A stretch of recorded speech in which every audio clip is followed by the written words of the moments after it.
احتياجاتك بتاعت الطفولة اللي ما تلبتش في بيئة نشأتك الأولى أصبحت كوبايات فاضية محتاجة تتملي. حاجتي للاهتمام، حاجتي للرعاية، حاجتي إن أنا أتشاف، حاجتي إن حد يسمعني، أو حاجتي إن أنا حد يديني سبورت، كل دي، أو حاجتي إن أنا أكون ريسبونسبل وآخد يقول لي ثانك يو، أو إن أنا محتاج حد يقول لي ده تايم جود انف، ان انت كفايه، إن أنا كفاية. دي احتياجات الطفل، كل الأطفال محتاجينها، ما علينا يعني.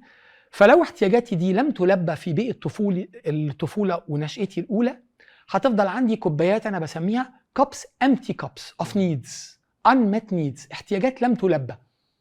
حلو كده؟ فحلاوة البدايات دي بقى، الشريك أو الشريكة هيبدأ يندع عندك، يديك نقطة اهتمام، نقطة يسأل عليك، نقطة يسمعك، نقطة يسابورت يو، نقطة يعزيك، نقطة يحس بيك، نقطة يشوفك، نقطة يحس ان انت اصلا جود انف. كل الحاجات دي تروح مدوقاني need that was unmet في كوباية نقطت فيها او نقط فيها الشريك او الشخصة دي اللي انا معاه. جهازي العصبي بدأ يحس بالانشكاح من الاندورفينز، انا خدت دوبامين.